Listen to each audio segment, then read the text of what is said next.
Bienvenidos al podcast de Comunidad Cristiana Bíblica Guayaquil, donde escucharás el Sermón de la Semana.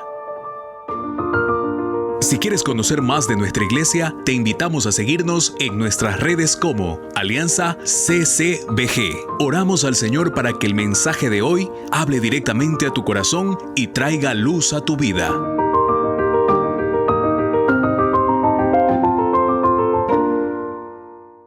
¿Y qué pasó con los filisteos cuando tomaron el arca?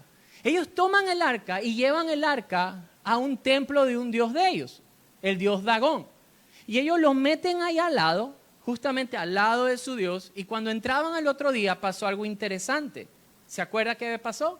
Su dios estaba postrado en tierra. ¿Qué hicieron ellos sino levantar nuevamente esta estatua, ponerlo ahí a un lado? ¿Y qué pasó al otro día? Y así continuamente, hasta que encontraron esta estatua cortada la cabeza y cortada las manos. ¿Qué es lo que Dios les estaba diciendo a ellos? Les estaba diciendo, ese Dios es cuete. Ese Dios no es Dios. Yo soy el que reina sobre cualquiera. Eso es lo que Jehová estaba dándole a conocer ¿a quiénes? A los filisteos.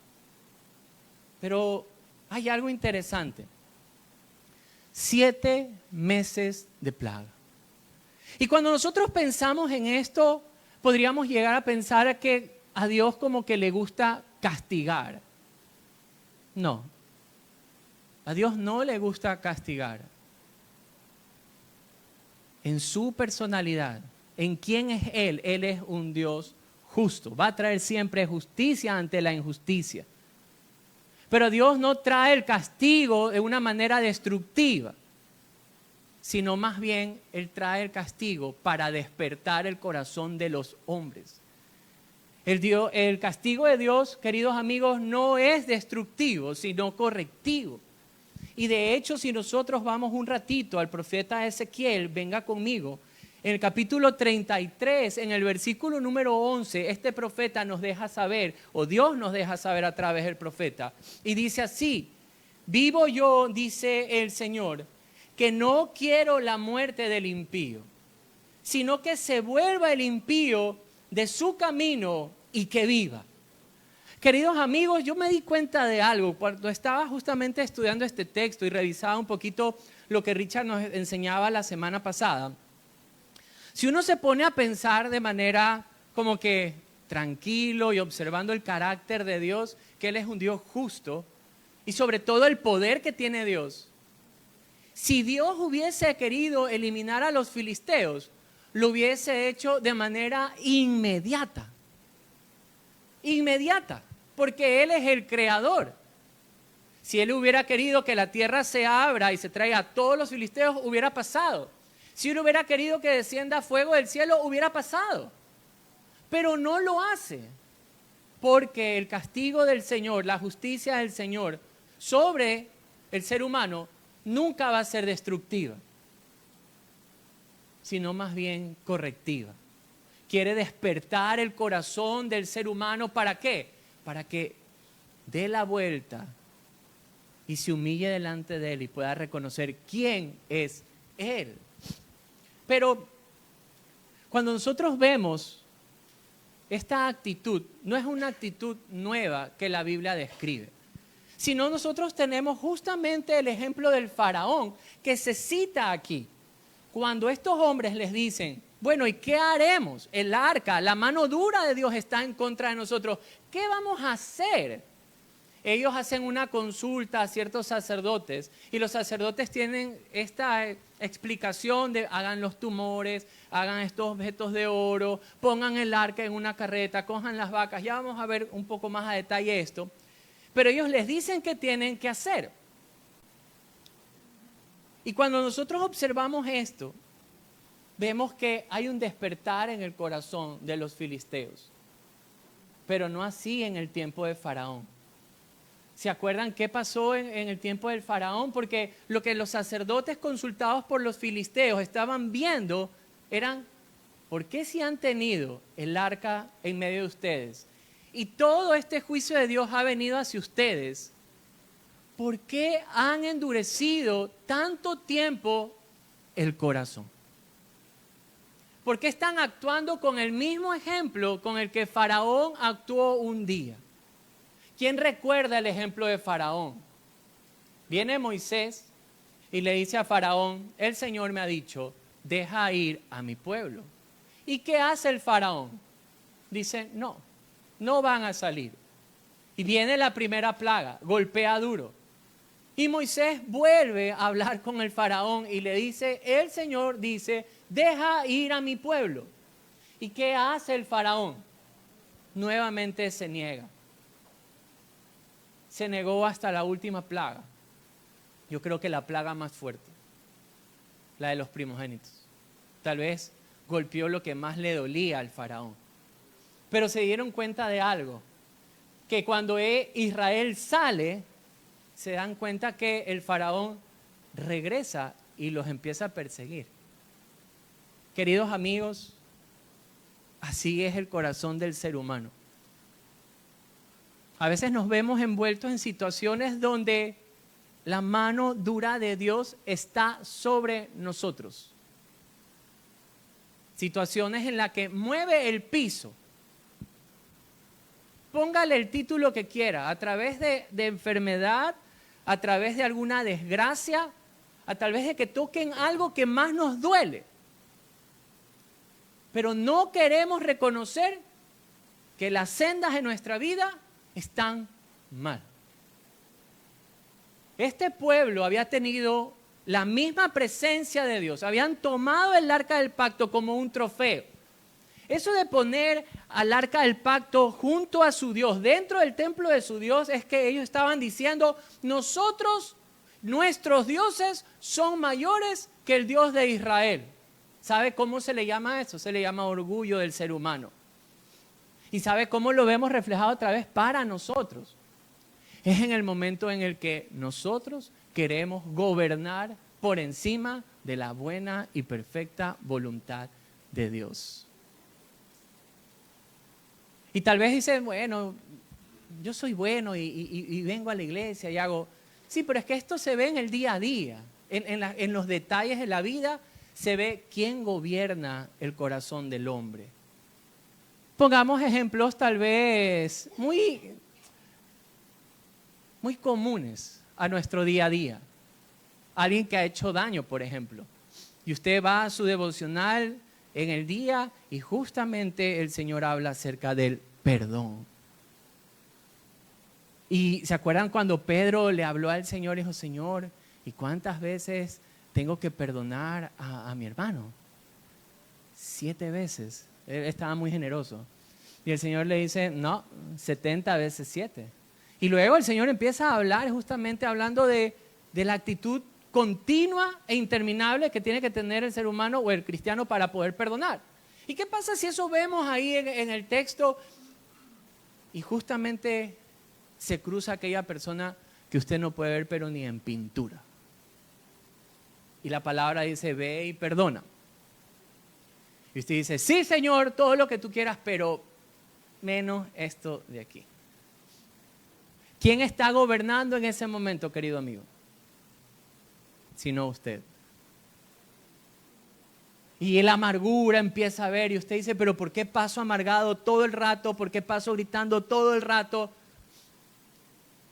Llevo meses así y es como que nada sale bien en mi vida y es como que todo lo que quiero emprender es como que Dios lo detiene.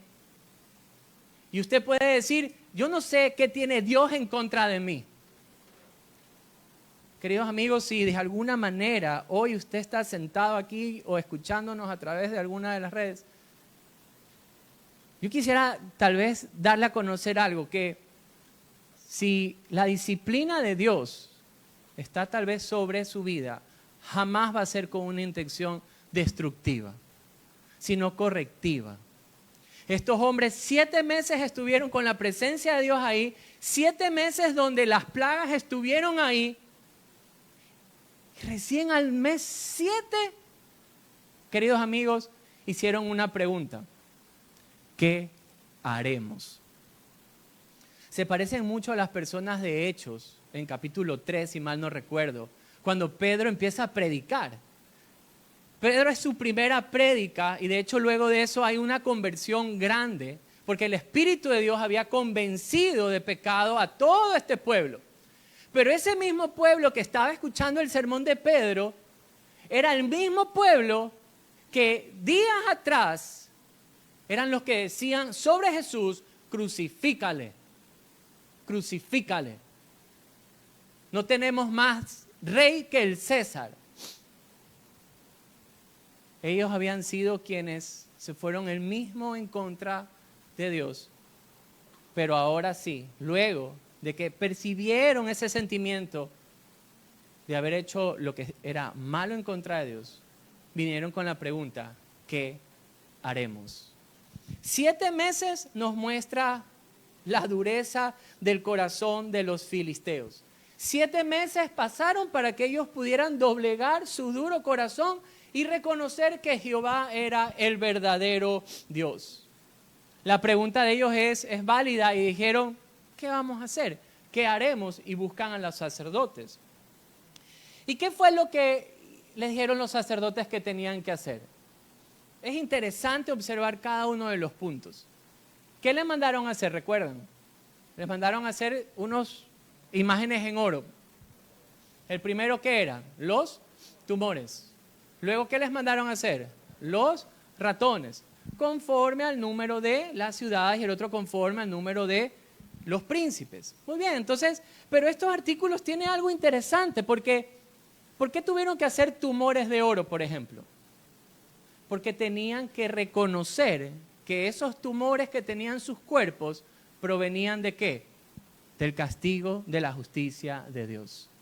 Y cuando se ponían a hacer los ratones de oro, tenían que reconocer que esa plaga había sido enviada por la justicia del Dios verdadero. Pero no solamente eso, sino que hay un detalle muy interesante que le mandan a hacer estos sacerdotes. Y Dios puede usar lo que a Él le plazca para mostrar que Él es el Dios santo que trae justicia ante la irreverencia. ¿Se fijaron el detalle de las vacas? Este es un detalle que a mí me llamó mucho la atención. Porque le dijeron: a ver, ustedes tienen que coger el arca, hacerle una carreta y usan esa carreta sobre estas vacas. Ahora, las vacas tenían algo peculiar. Tenían que ser vacas que tengan becerros, o sea, que tengan que tener vaquitas chiquitas. Tenían que estar dando de lactar, por decirlo de alguna forma. ¿Y qué tenían que hacer con los hijos de la vaca? Sino encerrarlos. Y aquí viene el detalle interesante o especial. Ellos tenían, las 2 vacas eran las encargadas de ir rectamente hasta esa ciudad Betsemes. Pero cuando nosotros tenemos 2 vacas que están dando de lactar, ¿usted sabía que la vaca, cuando escucha que su becerrito, ¿cómo se le dice? Becerro, ¿no?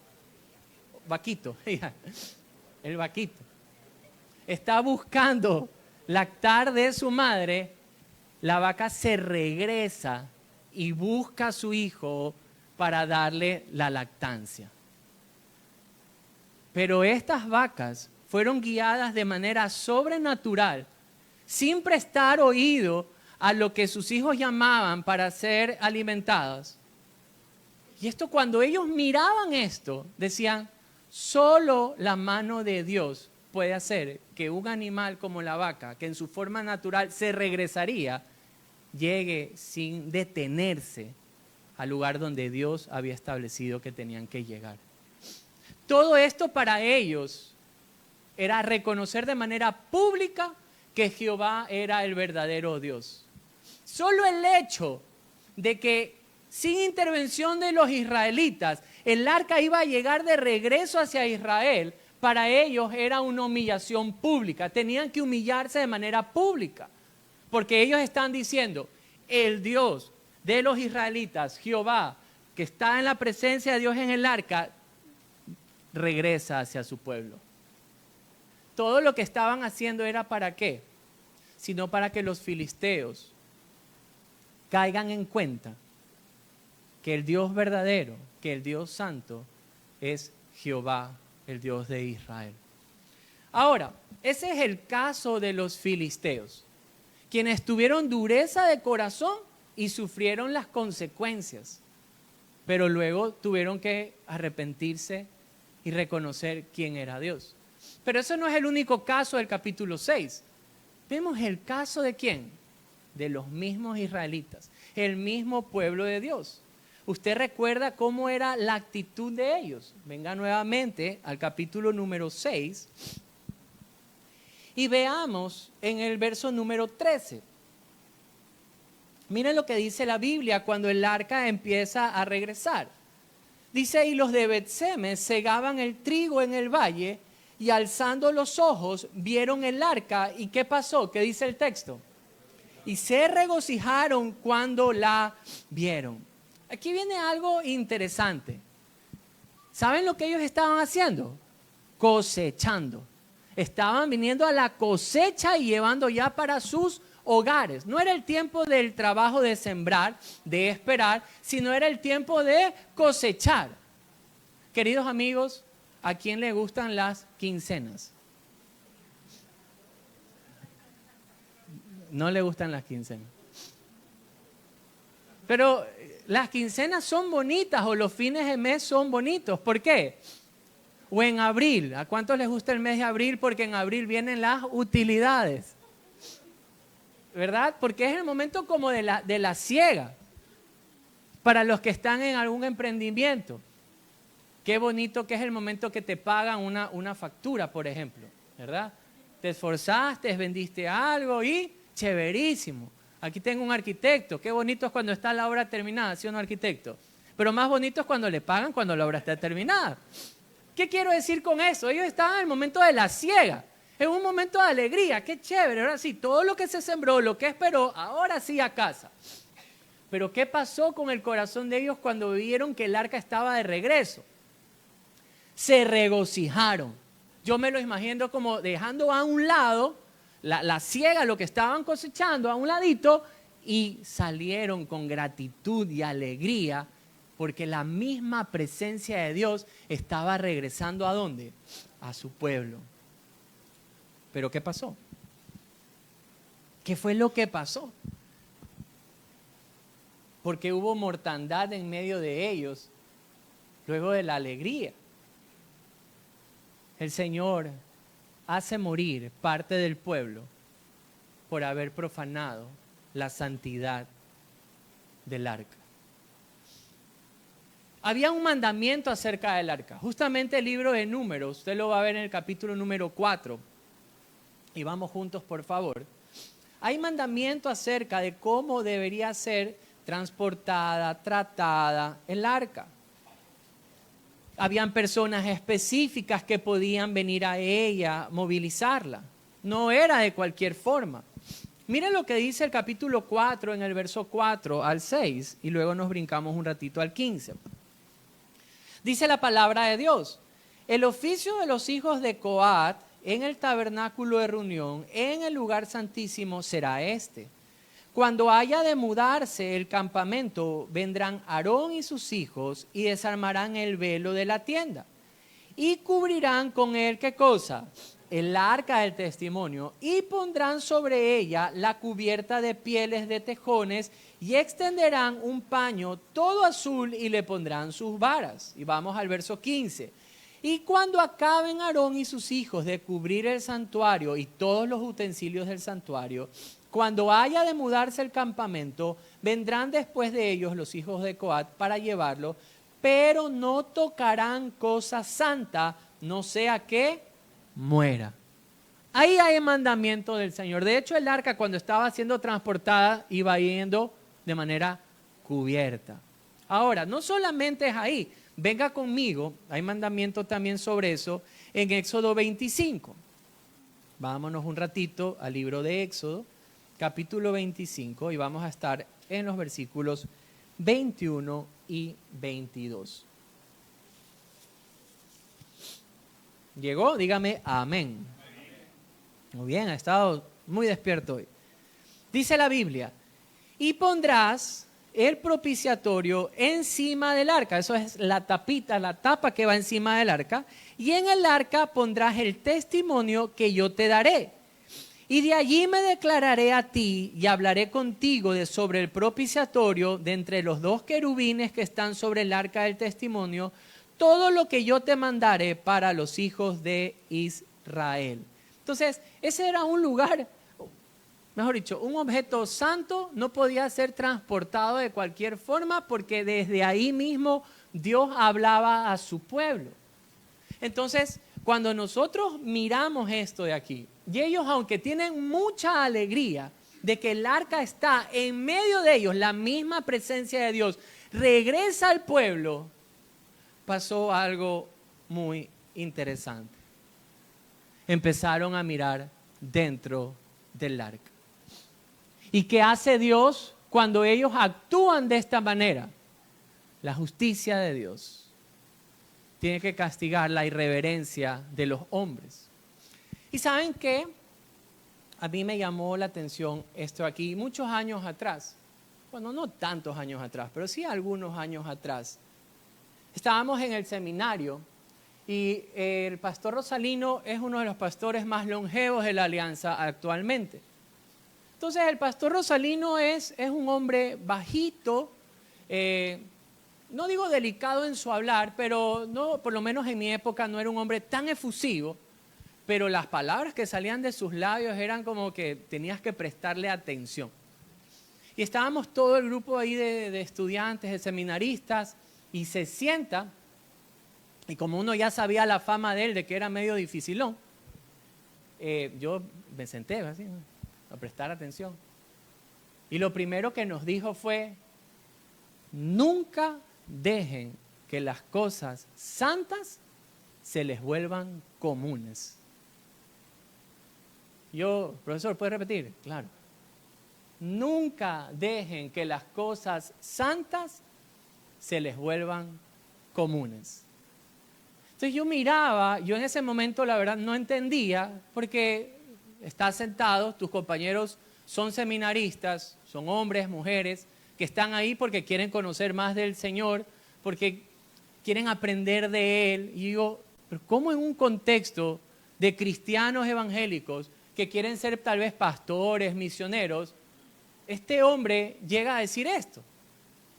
Sí me quedé así como, pero luego los años no pasan en vano.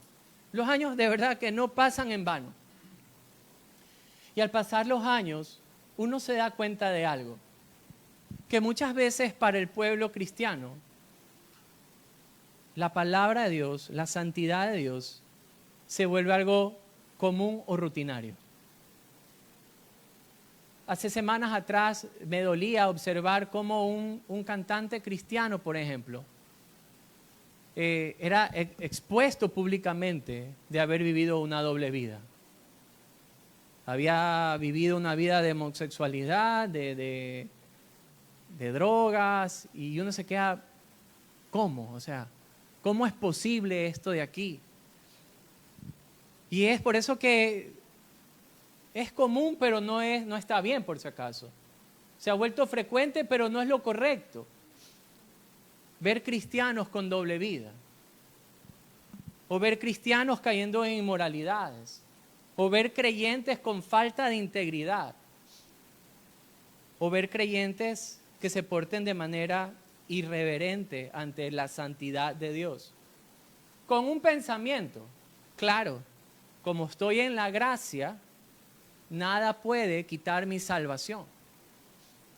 Piensan que cualquier cosa con la que ellos estén coqueteando no puede dañar su relación con Dios.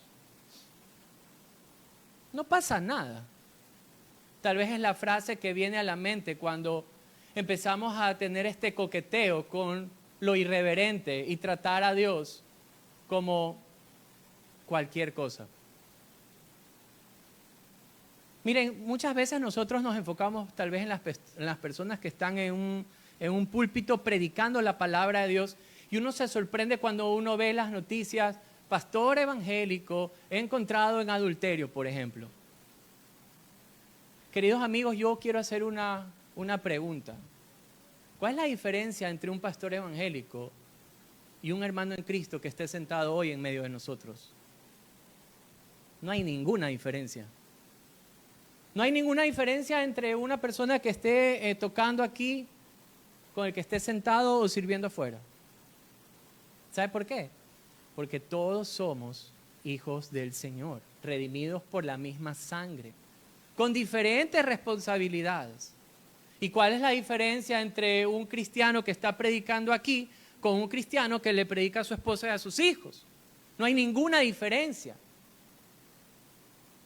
Pero el creyente muchas veces cae en ese error de coquetear con ciertas cosas que saben que van en contra ¿de qué?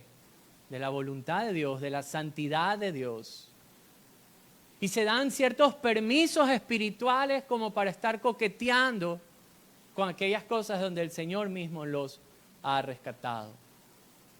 Queridos amigos, y de verdad quisiera decir esto con el mayor del amor, porque un mensaje como el de hoy no es un mensaje fácil, porque en ninguna forma uno debe caer en una posición de un legalismo o de creerse perfecto, porque no lo somos. Pero aquí sí hay una clara advertencia al pueblo de Dios, de nunca jugar con la santidad del Señor, de nunca tener en poco quién es Dios. Porque el mismo Dios del Antiguo Testamento es el mismo Dios del Nuevo Testamento y la Escritura nos los deja ver en ciertos ejemplos. Quisiera a ustedes que traigan a memoria el capítulo 5 del libro de los Hechos. Estaba el pueblo de Dios y entre ellos estaban vendiendo sus propiedades y los que recibían de estas propiedades lo ponían a los pies de los apóstoles para darlos según la necesidad. Pero había una pareja que estaba en medio de ellos con una propiedad. Y cuando traen la venta de la propiedad dicen, miren, esto es lo que nos han dado. Pero ¿saben qué había pasado? Ellos habían mentido. Querían tal vez el aplauso de los hermanos afuera, pero por dentro estaban podridos. ¿Qué pasó en ese momento ante la falta de integridad de una pareja en la iglesia? Sino la muerte inmediata. Primero de la esposa y luego del esposo, o viceversa. ¿Ya? Luego nosotros vemos algo en 1 Corintios, venga conmigo por favor un momento, en el capítulo número 11. Y cuando nosotros revisamos la carta a los Corintios, el contexto de esta iglesia es interesante, porque es una iglesia que puede asemejarse tal vez a una iglesia en una ciudad grande como la nuestra o en una ciudad con mucho tránsito de personas como, no sé, pues Nueva York, con muchas personas de muchas nacionalidades. Y en medio de esto el evangelio llega a esta ciudad, empiezan a venir a la fe en Cristo Jesús, pero pasó algo con ellos. Miren lo que pasa alrededor del contexto de la Santa Cena del Señor. Y lea conmigo, por favor, desde el verso número 27, dice la Escritura así, de manera que cualquiera, 11, 1 Corintios 11, verso 27 dice, de manera que cualquiera que comiere este pan o bebiere esta copa del Señor indignamente, será culpado del cuerpo y de la sangre del Señor. Por tanto, pruébese cada uno a sí mismo y coma así del pan y beba de la copa, porque el que come y bebe indignamente sin discernir el cuerpo del Señor, juicio come y bebe para sí. Por lo cual hay muchos enfermos y debilitados entre vosotros y muchos duermen. Los creyentes de esa época habían tomado la Santa Cena de Dios como una reunión social más. Se reunían en casas grandes. Normalmente el que tiene tal vez una casa más grande, su recurso económico es mayor. Y lo que empezaban a hacer en el contexto de esta iglesia es, a los que eran de menor recurso económico les daban hasta otro horario, para que vayan mucho después, luego de la comida. Porque es diferente de tal vez como lo manejamos hoy en la iglesia, solo con un pan y con un poco de jugo de uva. Eran festines de amor, literalmente, eran comidas. Pero la gente empezó a tomar esto como una reunión social más y empezaban a comer de gula y empezaban a emborracharse en medio de ellos, el mismo pueblo cristiano.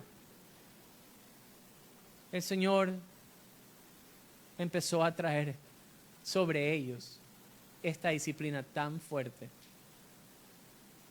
Queridos amigos, el Dios del Antiguo Testamento es el mismo Dios del Nuevo Testamento. Jesús aún está en medio de las iglesias. Eso nos da el testimonio cuando Juan empieza en el capítulo 2 y 3 de Apocalipsis a escribir, iglesia por iglesia. El Señor mira cómo está su iglesia. Y el testimonio de la iglesia en Tiatira, venga conmigo por favor un momento. Vámonos a Apocalipsis 2, versículos 20 al 23. Capítulo 2, vamos a leer desde el 18 para darle un poquito de contexto. Mire lo que dice la palabra de Dios. Escribe al ángel de la iglesia de Tiatira, el Hijo de Dios, el que tiene, me encanta esto, ojos como llama de fuego y pies semejantes al bronce bruñido, dice esto, verso 19. Yo conozco tus obras y amor y fe y servicio y paciencia, y que tus obras postreras son más que las primeras, pero tengo unas pocas cosas contra de ti. Toleras que esa mujer Jezabel, que se dice profetiza, enseñe y seduzca a mis siervos a fornicar y a comer cosas sacrificadas a los ídolos. Le he dado tiempo para que se arrepienta, pero no quiere arrepentirse de su fornicación. Verso 22, he aquí yo la arrojo en cama y en gran tribulación a los que con ella adulteran, si no se arrepienten de las obras de ella. Y a sus hijos heriré de muerte, y todas las iglesias sabrán que yo soy el que escudriña la mente y el corazón, y os daré a cada uno según sus obras. Palabras de Jesús a la iglesia. Cuando nosotros vemos tal vez este Israel, es fácil juzgar y decir, pero ¿cómo han tratado la santidad de Dios sabiendo cuál es la instrucción? No la siguieron, simplemente era, diga conmigo esto, no mirar. Vengamos a la iglesia. Hay un versículo clave en la palabra de Dios ya en nuestro tiempo y dice, porque la voluntad de Dios es vuestra santificación. Más claro, no mires lo malo. Limpia el corazón. Limpia la mente. No coquetear con lo de afuera. Pero la actitud de ellos nos deja ver muchas veces el reflejo de una iglesia irreverente ante un Dios santo. Y cuando digo de iglesia no hablo solo de la iglesia, sí, sino que de cada uno, de que somos parte de la iglesia. Al dejarnos seducir, al coquetear, al mirar pero no tocar, como que si Dios no estuviera viéndonos. Y es por eso que vemos tanta desgracia en medio del pueblo cristiano. Divorcios en medio de los cristianos, fornicación en medio de los cristianos, adulterio en personas que sirven en la iglesia, pastores, diáconos, cantantes. Porque nos damos esas licencias, pequeñas licencias que traen desgracia y que trae dolor. ¿Qué podemos entonces al revisar estas dos historias? La historia de los filisteos y la historia de los israelitas. Ellos tienen en común algo. Los dos trataron de manera irreverente. ¿A quién? Al Dios santo. Justamente el filisteo recibe juicio, el israelita recibe juicio y los dos por lo mismo, por haber rechazado o haber tratado sin reverencia o santidad, en este caso, el arca del pacto. Pero queridos amigos, nosotros no tenemos un objeto sagrado. Tenemos en medio de nosotros al Dios sagrado, al Dios santo, al Dios todopoderoso. Hacia nosotros nos ha sido dado uno mejor y mayor que el arca. Jesucristo es su nombre, la misma gloria de Dios, tal como lo dice Juan 1:14. Y aquel verbo fue hecho carne y habitó entre nosotros y vimos su gloria, gloria como del unigénito del Padre, lleno de gracia y de verdad. Queridos amigos, y el Dios del Antiguo Testamento, como lo podríamos ver, es este Dios que trae juicio sobre la irreverencia, sobre el rechazo a la santidad del arca. Pero en nosotros es diferente, porque hay un juicio futuro, que justamente el libro de Hebreos lo dice de la siguiente manera, sobre todo aquel que rechace la santidad y la persona de Cristo. La Biblia dice en Hebreos 10, 26 al 31, porque si pecáremos voluntariamente, después de haber recibido el conocimiento de la verdad, ya no queda más sacrificio por los pecados, sino una horrenda expectación de juicio y de hervor de fuego que ha de devorar a los adversarios. El que viola la ley de Moisés por el testimonio de 2 o 3 testigos muere irrevisiblemente. ¿Cuánto mayor castigo pensáis que merece el que pisoteare al Hijo de Dios y tuviere por inmunda la sangre del pacto en la cual fue santificado e hicieron afrenta al Espíritu de gracia? La Biblia dice, pues conocemos al que dijo, mía es la venganza, yo daré el pago, dice el Señor. Y otra vez el Señor juzgará a su pueblo, porque horrenda cosa es caer en manos del Dios vivo. Queridos amigos, el testimonio de la Escritura es que sí va a haber un juicio. Y Dios deja ver lo certero que Él es en su juicio. Queridos amigos, el día de ayer veía con gran sorpresa cómo Estados Unidos tiene una bomba que cae de manera quirúrgicamente exacta en el lugar donde tiene que caer y explotar, en este caso, estos búnkers que tiene en Irán. Pero Dios posee algo mucho más poderoso, y es la espada de su palabra, que penetra hasta el más íntimo pensamiento de cualquier ser humano. Y es por esa palabra que usted y yo un día vamos a ser juzgados. No podemos rechazar o tratar con indiferencia la santidad de Dios. No podemos vivir de manera irreverente ante la presencia de un Dios santo. Y todo aquel que rechace la santidad de Jesús, dice Juan 3, el que cree en el Hijo tiene vida eterna, pero el que rehúsa creer en el Hijo no verá la vida, sino que la ira de Dios está sobre él. Queridos amigos, el juicio futuro es inminente para todo aquel que rechace a Jesús. Pero yo quisiera traer algo hoy a su corazón. Quisiera recordarle que el juicio presente nunca es destructivo, sino correctivo. Dios no se complace en castigar. Dios se complace en despertar el corazón del ser humano para que vuelva su corazón a la verdad de quién es Él. Queridos amigos, hoy yo quisiera hacer un llamado directamente a su corazón. Quisiera de alguna forma que Dios me otorgue como un megáfono, pero que éste penetre a lo más profundo de su pensamiento, diciéndole, no endurezca el corazón. No sea como aquellos filisteos, que ante el juicio de Dios, ante la mano dura de Dios, lo único que hicieron es meses y meses de tener el juicio de Dios sobre ellos, solo porque no querían reconocer su pecado.